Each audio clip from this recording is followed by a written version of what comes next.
Is that as soon as I move I'll get to say, yeah, I'm security, and people are like, oh, okay, let me give you my password. All right, can you guys hear me? Yes. All right, how's everyone doing today? We're going DerbyCon. We had too much to drink last night. Yeah. All right.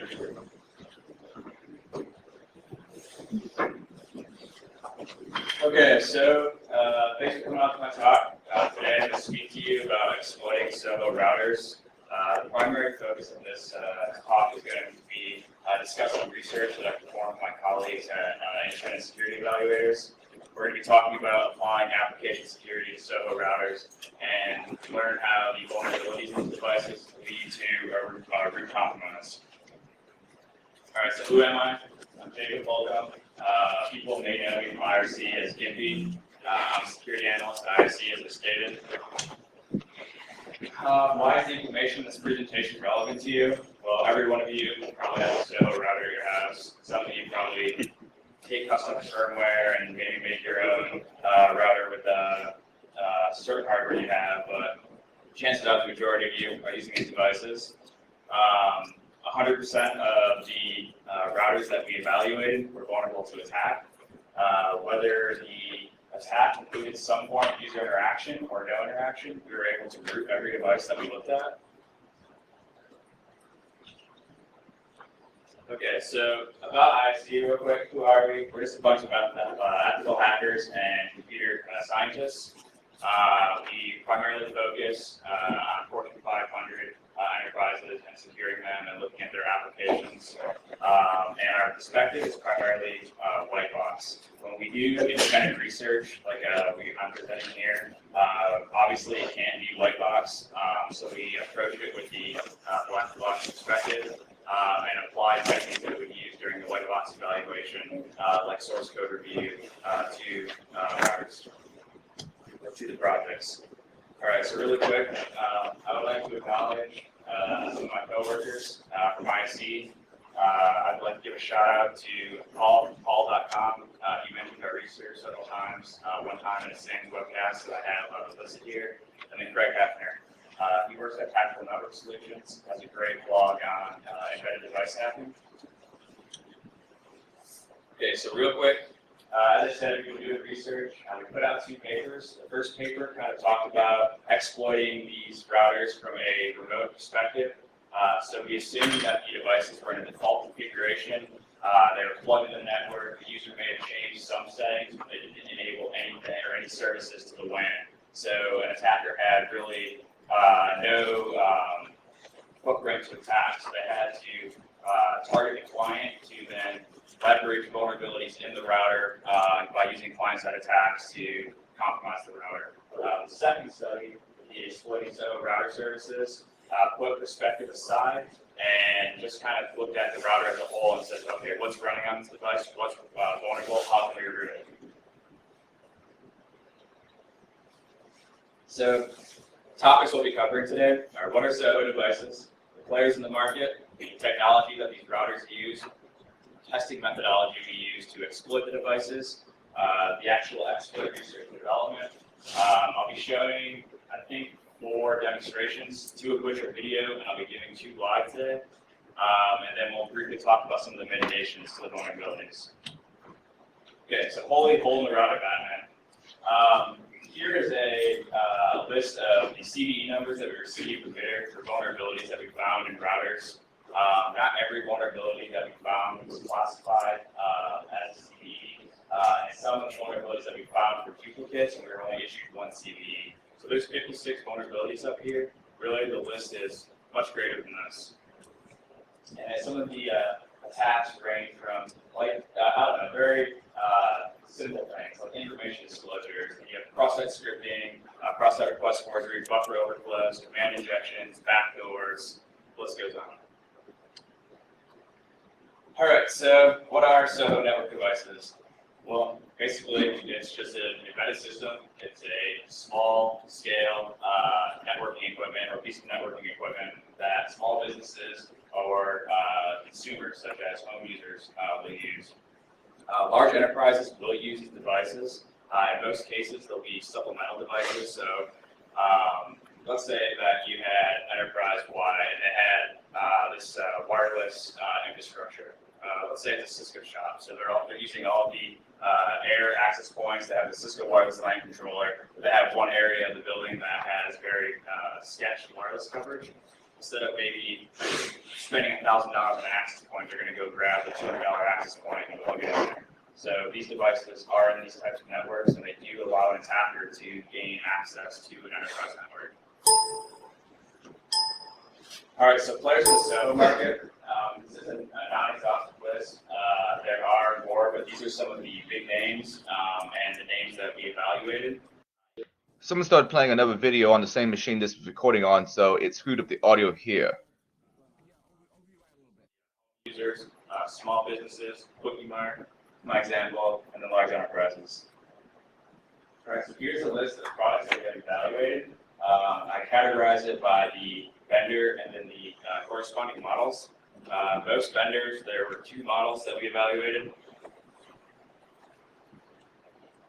All right, so why did we choose these routers? Well, as I said, they're popular brands. The vendors are well known. Chances are, if somebody talks about Soho router, you're going to know one or more of the vendors that was listed. All of the models that we looked at have been given awards by like CNET or like Consumer Report, and they're talked up a lot. So they're a popular router that not only do the manufacturers. Hello, this is Iron Geek again. Unfortunately, the person recording this talk started playing the video from the previous talk, the one on hackerspaces, while it was recording. And unfortunately, that caused the audio to be overlaid. And I'm not sure if it was because it was close to the camera and it picked up the audio there, or if somehow the software automatically puts it on there whenever it's seeing system sounds played. But regardless, people like Skydog and Dave Marcus and so forth projected a lot louder than Jacob did, so it kind of overwhelmed the audio here, and I've put it in silence.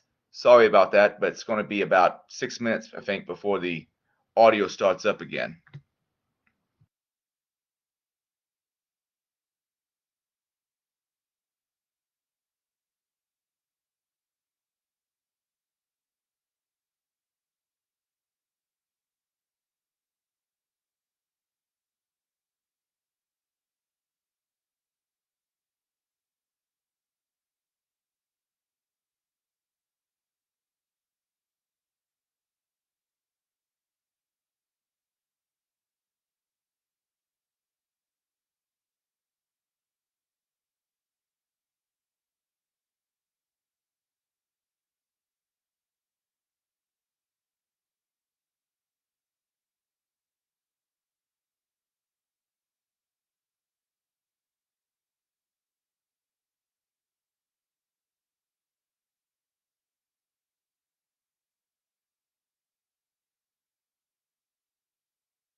just going to try and jam in a bunch of input into the service and hope that it kind of just spazzes out. All right, so analyzing web applications. In order to, thoroughly assess the application, you have to understand how it functions, how it operates. And in order to do that, you need to know the types of languages that are used server-side and the types of languages the client uses on the client side. You need to know the protocols and APIs used, otherwise, how are you really going to develop an attack? And some great tools to do this is web proxy, fire mode, and a web crawler. I didn't list the specific web crawlers, there's a ton out there. You can quickly script your own Python. But Pervasive is great. It's a very handy tool. Not only is it a web proxy, but it allows you to kind of capture requests, replay them, and then also use like an intruder functionality, which is, I believe, what you want to call a web buzzer. It basically takes the request and allows you to change out the inputs, the HTML, and HTML parameters, and just keep sending them to the application. Firebug is a great tool. It's really just the development tools that any browser has, but I like the interface it provides and the usability. So I provide a few pictures here, just capturing a request in Pervasive, and then inspecting some HTML elements in Firebug. So analyzing servers. There's not much to do in this phase. It's pretty simple. I mean, you really want to look for authentication. If the server doesn't support authentication, well, that's great. It makes exploitation that much easier. If it does support authentication, you need to know whether or not anonymous access is available. You need to know whether or not the password is certificate-based. Or whether or not there's been misconfigurations. And by misconfigurations, I'm referring to services like Samba that allow you to authenticate and then have access to content you shouldn't. And we'll kind of talk about that more later. All right, so yeah, static code analysis. So if the source code is available, get it. Things to look for are logic flaws, so authentication or authorization. Can you bypass authentication? Possibly. Can you gain access to content without authenticating? Most likely. And then you want to look for like functions not performing bounds checking. It's great. What's that going to lead to? Most likely buffer overflows. Buffer overflows are awesome. And then of course backdoors. All right. I don't know if you guys can read that. You guys read that? All right. So I'll talk about it briefly. I apologize. We need to change the resolution. So here's a piece of vulnerable code from the TreadNet to A12 PRU router. And this vulnerability right here took user input through the web application and it put it into a fixed length buffer. So not only did this cause a buffer overflow, they're also running system on your input. So you have a command injection vulnerability as well. It's great. All right, so fuzzing, dynamic analysis. Really, before you start fuzzing, you have to understand how the application works. I mean, you can do a kind of a sweet trick and just deadly random send input to the application, but maybe, hey, I got a crash, hopefully. But really, you need to understand the application and develop a smart fuzzing template. And what I mean by smart fuzzing template is, let's say the application had 3 commands, commands 1, 2, and 3. Well, you obviously want to put those commands in a template, so when you make requests to the application, they're going to properly be fuzzed. And you need to know the types of protocols the server uses. So you're not trying to fuzz a TCP server with a UDP protocol. I list some great fuzzers here. One of my favorites right now is Spike. Spike's great, and when you hear me talking about templates, that's what I'm referring to. And I'll show you a template on an upcoming slide. We use the Spike API to create web requests, fuzz a web server.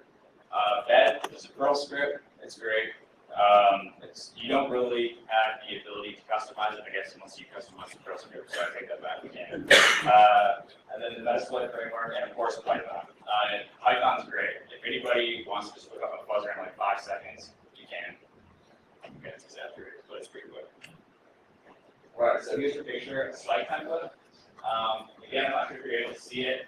So there's a few API calls that you can use in Spike that basically set up a request, and it's S_string was basically just creating non-changing strings, so like a constant string, and then s underscore string underscore variable, and those are going to be the fuzz points. And whatever you specify in that point is going to be changed out of data by spike. So here, I'm just doing a HTTP GET request, setting the host header to user agent header. And then here is actually a picture of me using that template to run the web server. So I come up with a few programs, generic send, TCP, generic send, DAP, which you'll use based on the transport layer protocol. You specify your target, the IP address, and the port, the template you want to use, and it will start buzzing. Now, if you had a premature crash, which caused an overflow, you can resume buzzing where you left off. So you don't have to start all over. All right, so analyzing buzzing results. There's a monitor for the crashes on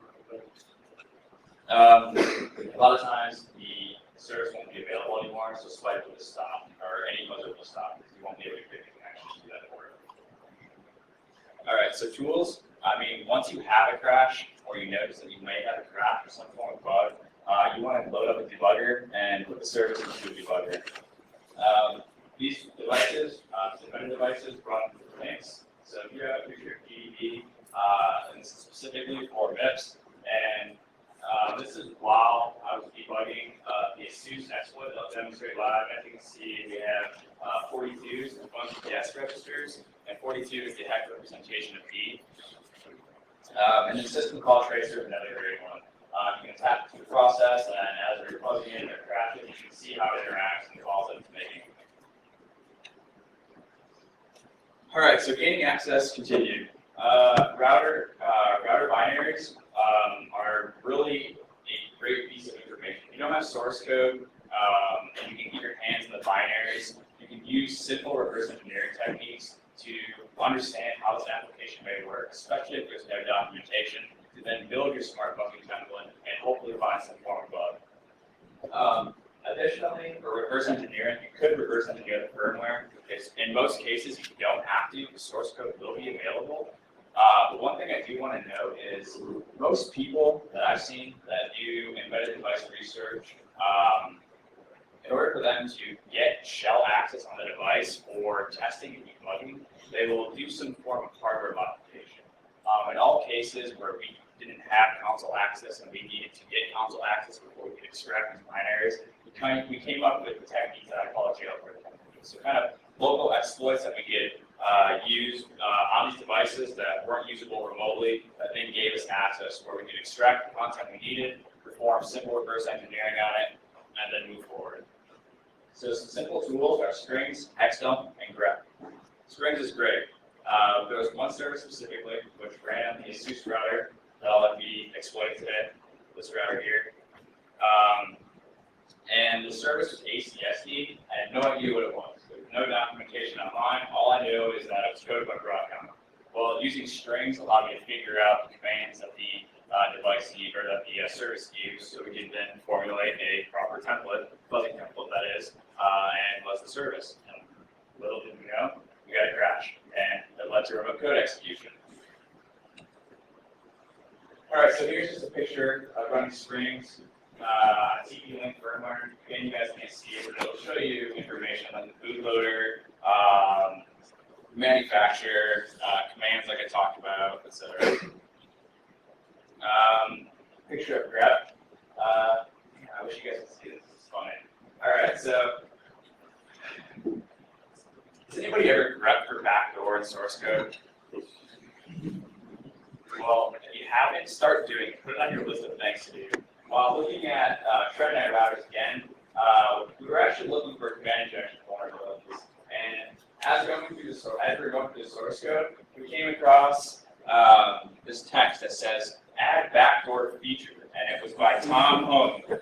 All right, I'm like, what the hell is this? All right, well, if you look at a few more lines, you actually have functions called backdoor. So what this did is this backdoor allowed you to make a request to a web server with a static string and enable the telnet server on all interfaces unauthenticated. So you have Those are the Broadcom code. Yeah. So they don't read to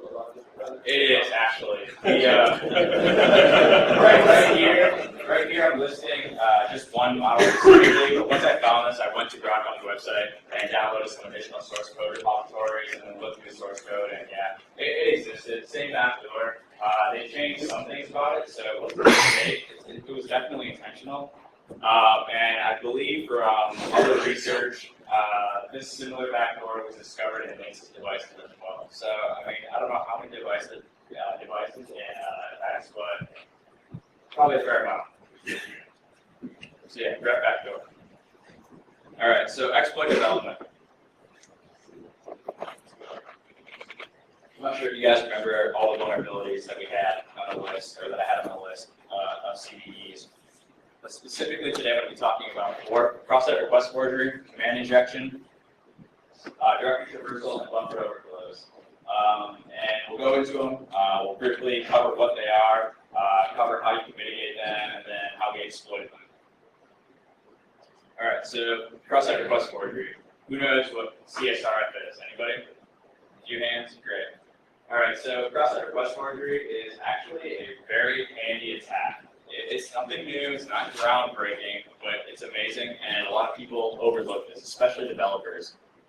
What this allows you to do is take web application requests, forge them, trick an unsuspecting user into viewing these requests, so browser then executes the request, sends it to the web server, and will execute actions that the attacker knows.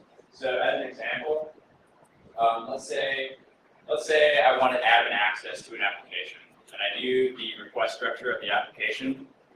I could forge that request, host it on a malicious web server, have compromised another website, posted my code there, and then somehow trick a user, an administrator of this application, into viewing that code. As soon as they view that code, the browser then would render it, execute it, send it to the web server, execute the request, and I would have an admin account on that application. It's as easy as that. All right. So testing for cross-site request forgery is pretty straightforward. There's two main things you want to look at. Those things are anti-CSRF tokens, so really anonymous. And then whether or not the application is doing referrer checking. Anti-CSRF tokens are basically a dynamic value that's added to the web form every time a user logs in or every time they make a request. So this value changes, and it's part of the request that the web server will process. And with this value executed, the web server won't process the request. So therefore, how is the attacker going to forge the HTTP form or the HTML form? HTTP referrer checking is another method that, when used by itself, is very worthless. It can be bypassed, but it would take a more sophisticated attacker to bypass it and not some script kiddie. These two mitigation techniques, when used in conjunction with one another, are great. All right, so just the countermeasures. Users, every time you're done with an application, log out. If you have an authenticated session and you can come across a CSRF exploit, well, you're going to execute a request, and hopefully it's not going to do anything bad, but you have no way of knowing. Developers, we just talked about this, implement both anti-CSRF tokens and referrer checking. Use both of them. If you really want to take it to the extreme, make the users re-authenticate before they perform a state change, like updating user account information. So those three mitigation techniques would be great. All right, so command injection. Who knows what command injection is? All right, a few more hands. Great. So this is a based off the name. It's kind of obvious what it is, but this allows you to basically take application-specific commands and inject them into an application. In this case, we're focusing on a web application. And the web application is going to take that user input, process it, and execute system commands.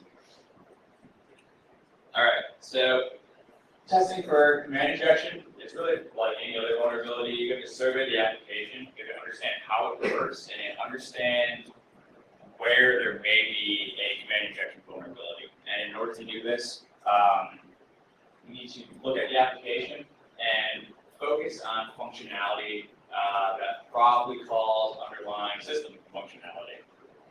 And some examples that I had here are ping and trace route.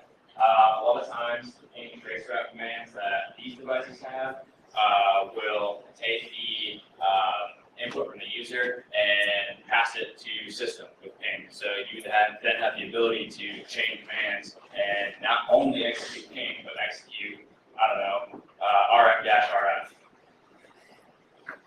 All right, so some test examples that I have here. I have some examples for both Linux and Windows. I think you guys should be able to read these. But really, okay, assuming that the command was just ifconfig, we can put a semicolon and then put an additional command, and it's going to be executed. For Windows and Linux, we kind of do the same thing, but we can do it with pipe now instead of a semicolon. One of the more common command injection vulnerabilities that you'll find is going to be command substitution. And you have the ability to do this by putting a command in between backticks or in a $parentheses variable. And what that's going to do is first execute the command that you have in the backticks, and then it's going to take the result of that and then execute it with the original command. All right, so here's a very simple PHP script of 2 lines that's vulnerable to command injection, just to kind of give you guys an idea of what you could look for in web applications. This code is taking a get parameter domain and it's passing it to shell exec, which is the system function in PHP. And what it's going to do is execute dig, whatever command you give. And what you can see here is I passed a domain, info.set42.blogspot.com, and then a chain out of commands. So the command that I chained was cat password. The password file was returned by the web server. All right, so command injection countermeasures. Users, there's really nothing you can do. I mean, this is strictly a developer problem, so they kind of just need to take it in the butt, then you'll be all right. Avoid calling shell commands when possible. In most cases,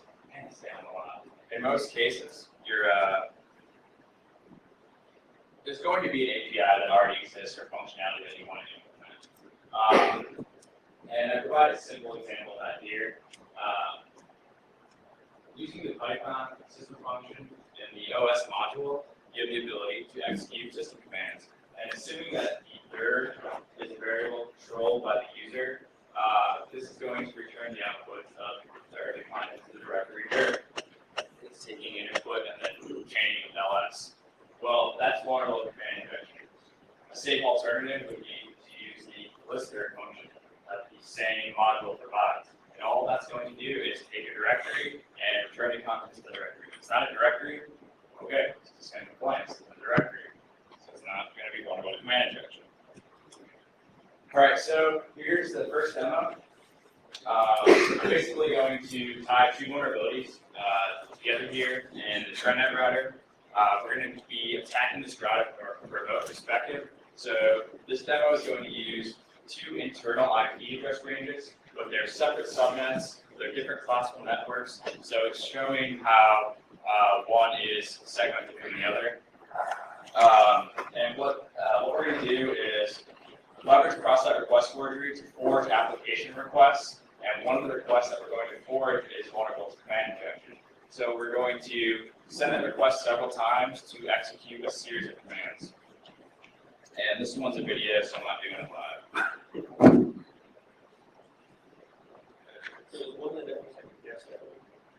Kind of. I just set up 2 separate network segments. So like the WAN side of one of the routers was just a internal network.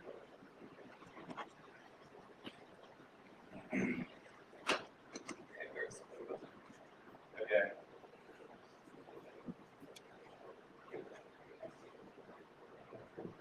Wow, yeah, you guys can't see that at all. That doesn't work and then the lights up. Yeah, maybe it's within the lights. Oh, it's kind of great. Very switch. This one? Yeah. Go ahead. Yeah.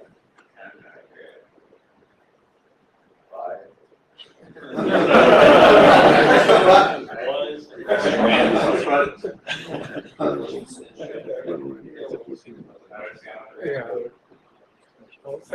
Can you guys see it? No. All right, forget it. We'll just talk about it. So all I'm showing you is the source code for this vulnerability. It's on the IC website, so if you're curious, you can go to the website, check out the source code. SecurityEvaluators.com, go to case studies, and you'll find both of the papers that I mentioned. My slides are also there. All right, so basically what we're doing in this code is,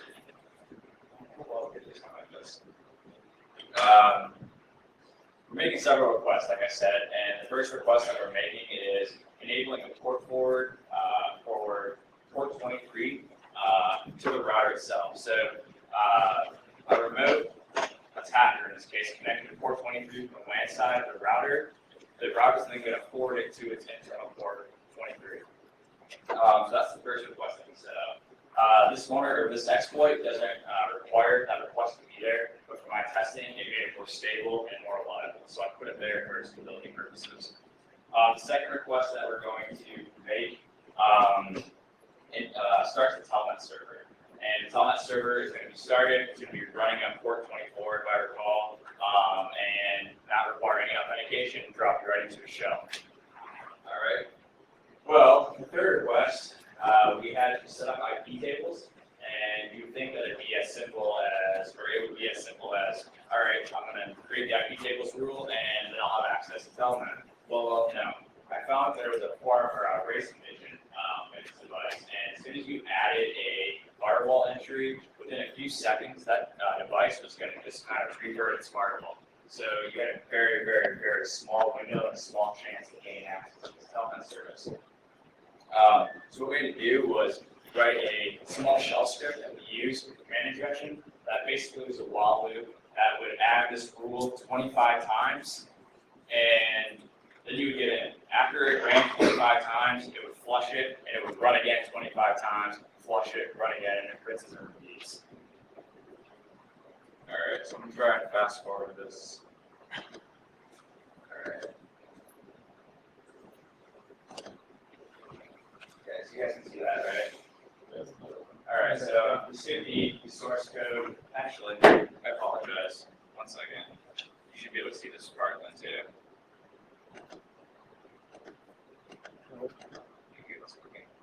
Great.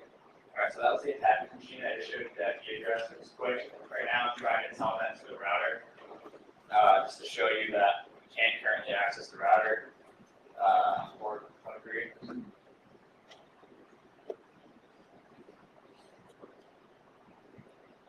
Confirming that the web server started, so we can use the web server to launch the cross-site request worker exploit.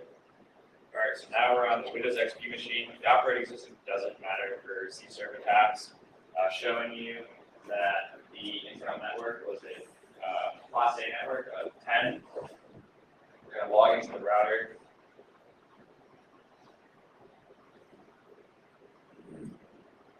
WAN IP address. 192.168.111, and we try to tell that to. All right, so here we're going to launch the cross-site request worker attack. Obviously, the victim is then going to type this in. We were doing it in real life. But as you can see, several windows were open. It's submitting several requests to the router, and the requests were what I stated. We're enabling the telnet server, we're doing the port forwarding, we're adding IP table rules. So now we're going to try and get it to telnet, and it takes a few minutes because of that race condition I told you. But once we finally hit the race condition and those rules were added and we get access, the script continues to loop and we'll have access for as long as we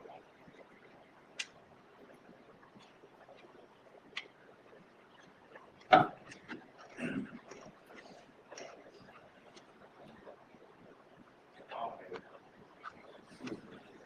There we go. So we got it shut.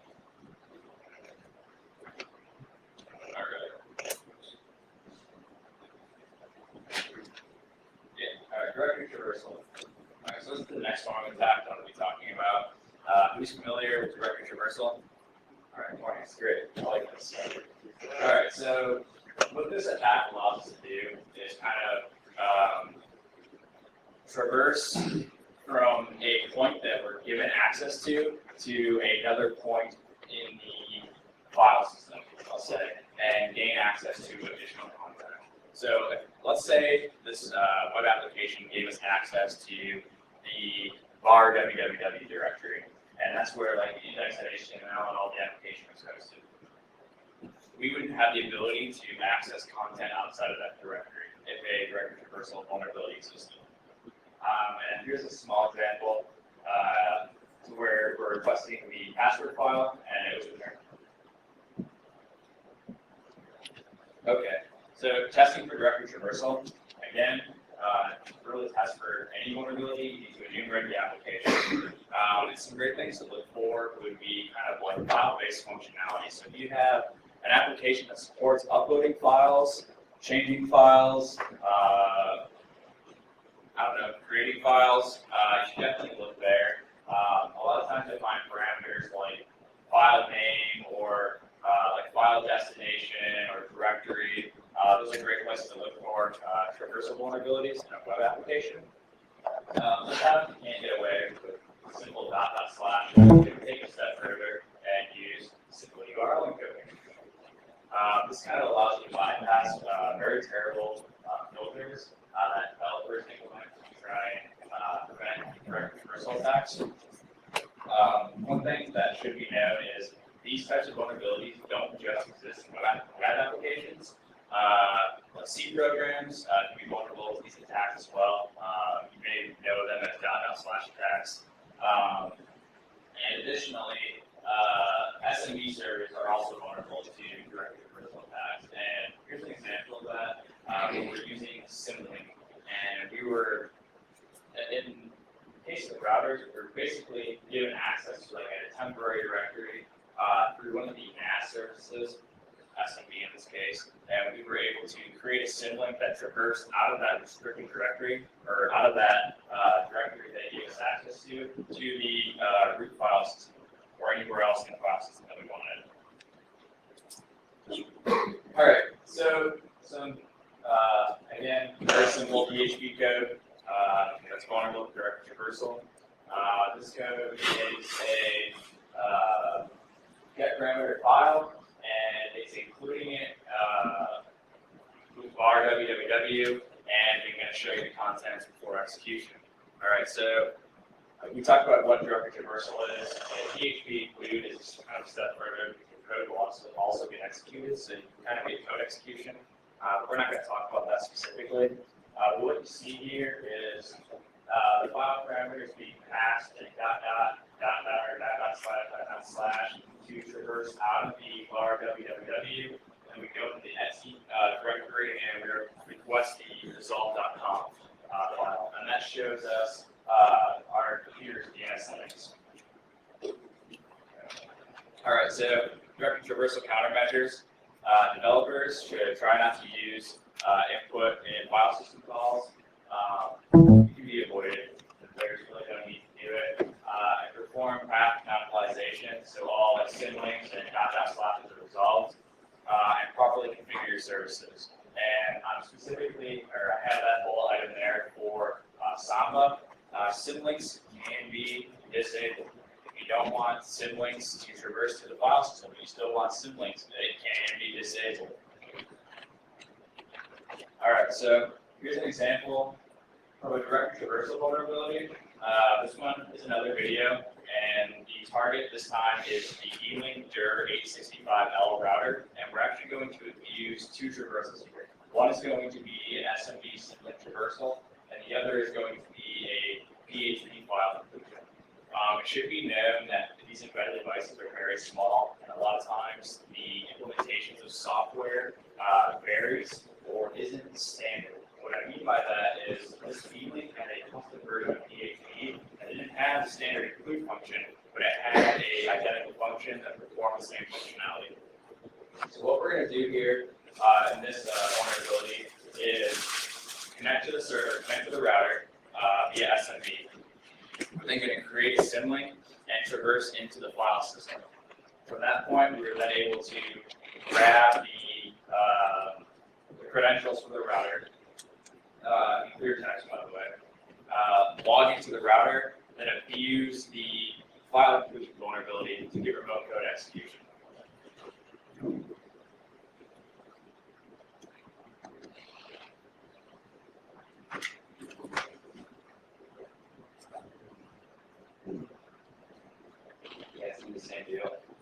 Let's skip over the source code.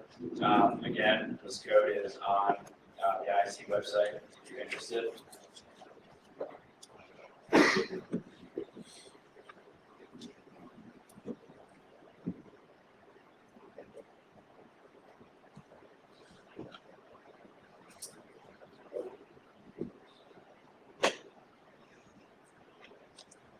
All right, so we're going to run the script right now.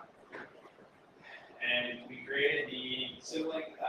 We put a XML file which we can use in the file inclusion, and we're then given our root shell. So this would have been a little more clear in source code. Unfortunately, couldn't. I apologize. Check it out on the website. And I'm just showing that it was consistent access by connecting again. All right, so now I guess we'll attempt to do a live demo. Actually, I just added this one yesterday, and I forgot to put it here, so I'm going to put this router. What this is going to do is, this is again going to abuse a symlink directory traversal vulnerability, and we have the ability to really write anywhere we wanted in the file system. So we created a symlink traversal vulnerability. Once we had access to the root file system, we were able to change the cron directory and tell the router to execute a file or command of our choice. Once that happened, all right, we're running out of time, so we might skip this vulnerability. So I want to get to the good one. Actually, no, I'll show you really quick. Let's do it quick. I just want to talk about it. I gotta figure out what my backtrack machine is. So I was experiencing that. So once we get access to the router, we change the cron directory and we uploaded the telnet D binary, and we're just going to start the telnet binary. So let's see my IP address. Okay, great, you guys can see that.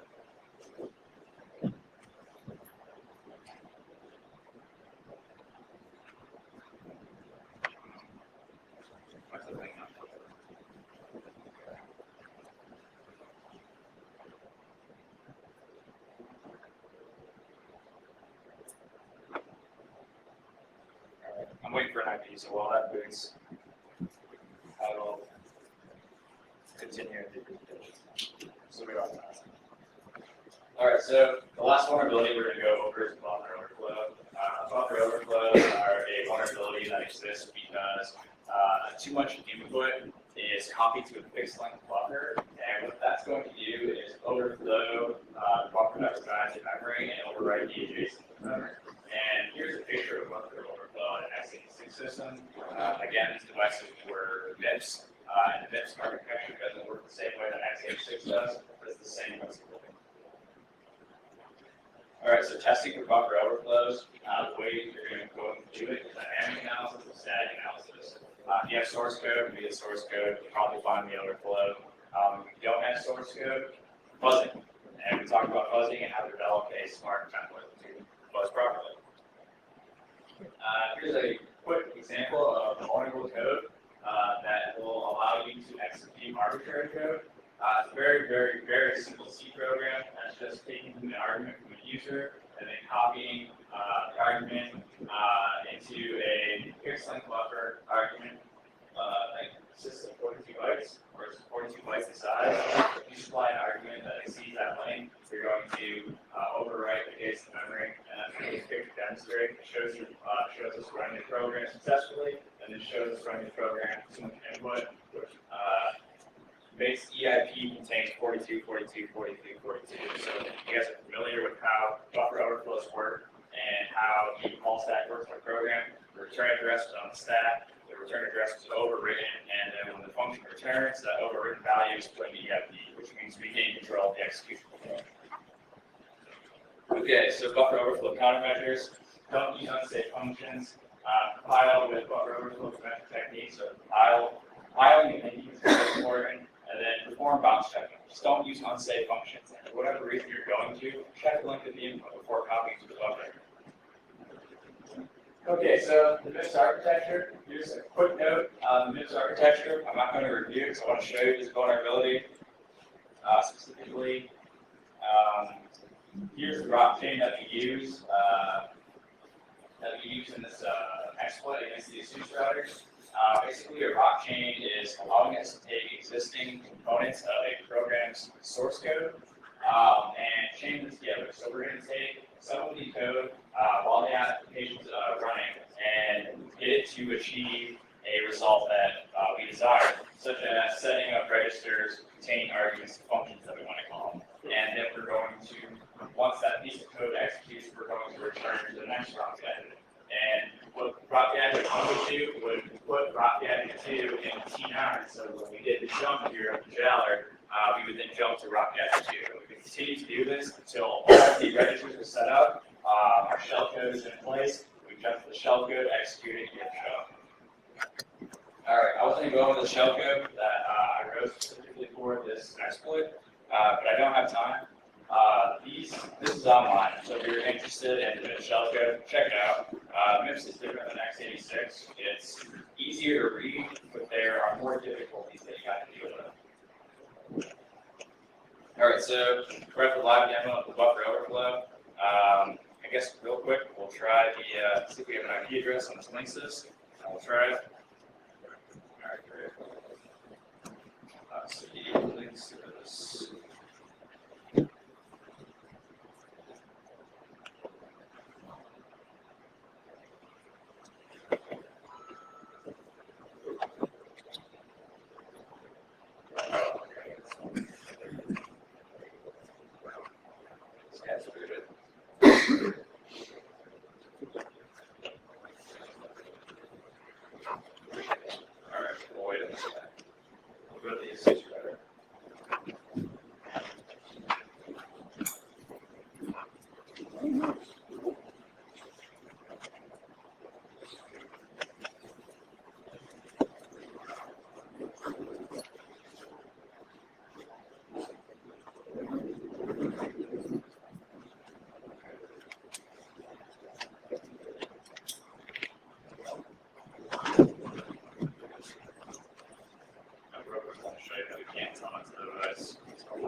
As you can see, connection reviews for telnet down here.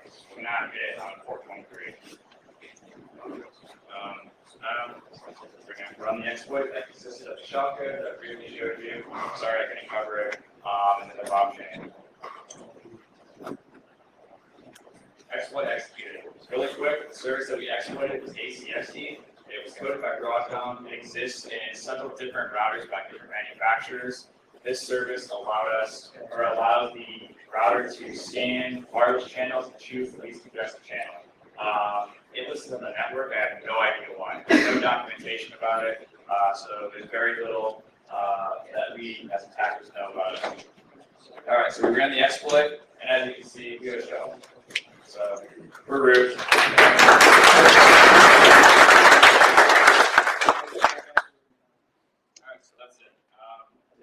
Questions before we run out of time? How did the action tech router do? How the action tech router did. The Verizon one specifically? That one wasn't too bad. Way harder than made it. I can honestly say that we didn't look at all the services on the device, but from a web perspective, it was vulnerable. I think it had runners. So you're definitely Track 5 clear now.